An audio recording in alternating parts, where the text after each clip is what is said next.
Hello guys, welcome to Viva Barca, the home of everything Barcelona and of course the home of every Barcelona lover.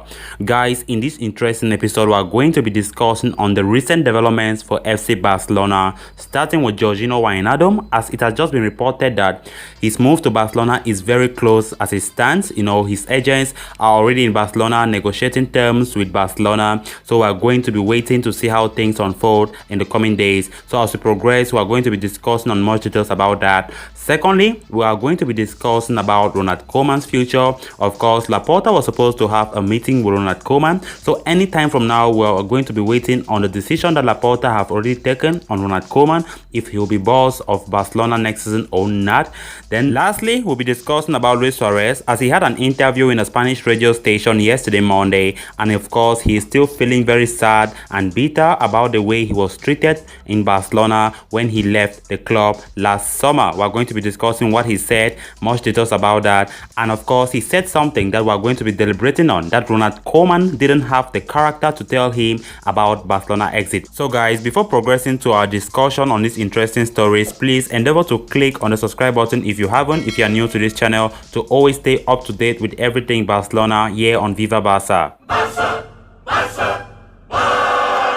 Georginio Wijnaldum's agent has been in Barcelona as he is nearing a move to FC Barcelona on a free transfer, according to reports. He is said to be lowering his salary demands in order to sign with Barcelona, so the Liverpool player could sign until 2024. Barcelona continue to prioritize signing free agents in the transfer market, with Sergio Aguero, Memphis Depay and Eric Garcia in addition to Wijnaldum set to sign for free. Only the last details of the transfer are said to be left to go over. Rumors suggest that the signing of Wijnaldum and Depay, two players whom Ronald Koeman knows from his time coaching the Netherlands national team, are independent of the manager's continuity. Bayern Munich were said to be in the running to land Wijnaldum, but in the end, the player preferred Barcelona and no concerted offer came from the Germans. Then moving on to the next big story, guys, concerning Koeman's future, we need to address this question. Is Koeman about to lead another Dutch revolution at Barcelona? To be honest, there's a high probability of that happening. Laporta's options are limited, to be honest, because Hansi Flick, that Laporta was prioritizing, have just signed a contract for the German national team. After the Euros, he'll be taking over as the German national team coach. The news that broke out this Tuesday's lunchtime appears to indicate that Ronald Koeman may still be pulling the managerial strings at Barcelona after all. Though it isn't 100% confirmed at the time of writing, multiple reports suggest that Gigi Wijnaldum, has agreed a deal with the Catalans until 2024, as I just reported. That's an awful lot of faith to show in someone if the manager isn't supportive. And given that we know the former Liverpool star has long been courted by his countryman, we can deduce that perhaps Koeman will take the reign again next season. Joan Laporta, it seems, is a victim of circumstance, So Laporta's choices are really limited if we can look into it, because now look at Xavi Hernandez. To be honest, it is very impossible for Xavi to come, because he's not even ready. He does not even look ready to take on that big job just yet. And Erik ten Hag, who is the only other conceivable candidate that might be welcomed with open arms at the club, would cost us too much. So to save any upheaval in the dressing room, allowing Koeman to see out the final season of his 2-year deal is a sensible decision. It's believed that the senior pros in the squad respect his straight-talking manner, though Koeman is going to have to bend on certain issues such as playing style, recuperage, etc. With supporters expected to be back in the stands next season, he'll get even a much rougher ride than he's had to this point if his selections and results are not up to scratch. Barca will be better off financially, of course, if Laporta decides against sacking Koeman. 7 million euros may seem a drop in the ocean at this point, but every little helps. The news that Memphis Depay is also mulling over an offer from the Catalans strengthens the belief that, despite their reservations, Laporta and his board are left with little option other than to see if Koeman can improve on a tumultuous first season in charge. Nothing that the Dutchman has done in his coaching career prior to joining Barca suggests that he has the tools to go all of the way in Europe or in the Spanish top flight.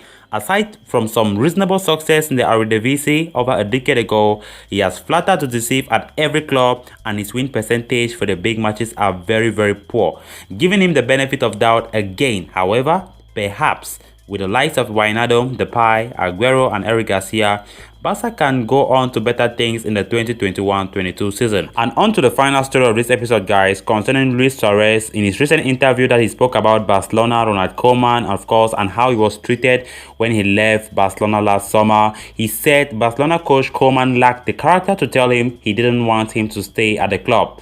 Suarez scored 21 goals this season to help new side Atletico Madrid win the title after being kicked out by Barca last summer.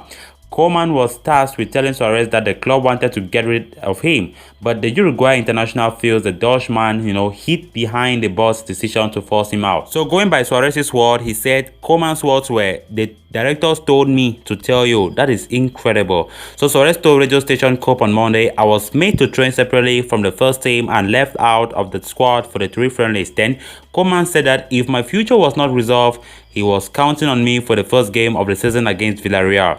That is when you see that he didn't have the character to tell me that he didn't want me himself. However, Suarez acknowledges Koeman is not to blame for the way his departure played out after 6 successful years at the Camp Nou. At the time, Lionel Messi launched a scathing attack against Barca's board, accusing it of disrespecting his teammate Suarez. Also laid blame at the feet of the former president Jose Maria Bartomeu. He said, firstly, the president, when he was asked about who treated him very badly at Barca. So he said, "I will always be grateful to the club, but they used me." He said everything in the press instead of phoning me personally to say the club didn't want me. Why did he not call me directly? They phoned me when they wanted me to convince Messi to stay and to speak with Antoine Griezmann about signing. They should have explained the situation to me. Suarez said he had not received any messages from Ronald Koeman or Bartomeu congratulating him for firing Atletico to their first La Liga since 2014, although he joked he was close to sending them a photo after winning his 5th league in 7 years in Spain. Prior to scoring in the goal against Real Valladolid that clinched the title for Atletico on Saturday, Suarez had lunch with Messi in Madrid. Messi is out of contract in June and has not yet revealed if he will sign a new deal with Barcelona. Suarez said his advice would be for Messi to stay in Catalonia, laughing when asked if Messi had already told him his plans. So guys, we can see a Suarez who is still not happy, who still feels very sad on the way he was treated when he left Barcelona last summer. But I was very, very happy. Personally, I was very happy when he took Atletico to win La Liga, of course, to tell Bartomeu and Koeman that he can do it. So guys, with that we come to an end of this interesting episode, and I hope you did enjoy the video. If you haven't clicked on that subscribe button if you are new to this channel, please ensure you do so to always stay up to date with every latest Barcelona update here on Viva Barca. Until next time, bye bye.